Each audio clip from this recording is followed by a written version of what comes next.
अरे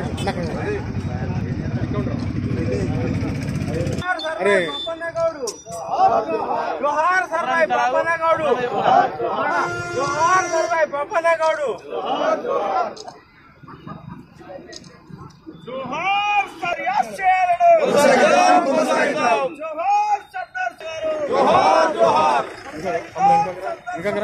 బాబా 5 సంవత్సరాలు కరీంనగర్ పార్లమెంట్ సభ్యుడిగా ఎక్కడ కూడా ప్రజల మధ్యలో ప్రజా సమస్యల మధ్య లేనటువంటి కాబోయే మాజీ పార్లమెంట్ సభ్యుడు బండి సంజయ్కి ఇప్పుడు రైతుల బాధ యాదికొచ్చింది.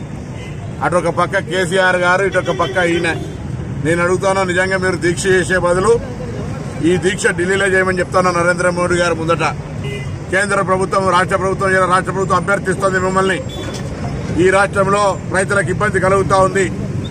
గత వర్షాకాలంలో వర్షాలు పల్లె, నీటి ఎద్దడి ఉంది, గ్రౌండ్ వాటర్ పడిపోయింది. దాన్ని కూడా కాంగ్రెస్ కరువు తెచ్చిందనే విధంగా మాట్లాడే వ్యక్తులకు కనీస జ్ఞానం కలగాలని కోరుతూ ఈ యొక్క రైతులను ఆదుకోవడానికి కేంద్ర ప్రభుత్వం నుంచి సహకారం చేసే విధంగా బండి సంజయ్ దీక్ష అక్కడ చేయమని చెప్పి సందర్భంగా డిమాండ్ చేస్తా ఉన్నా.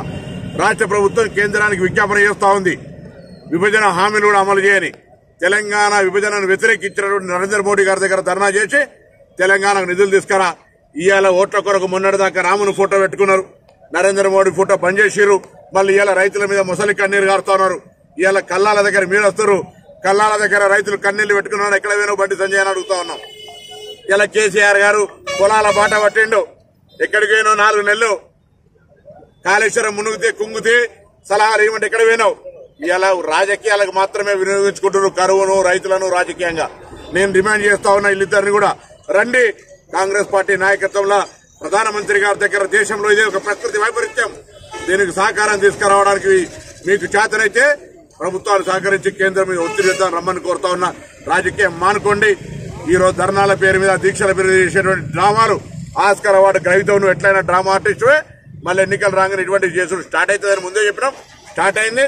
దీన్ని ప్రజలు గమనించాలని కోరుతాం.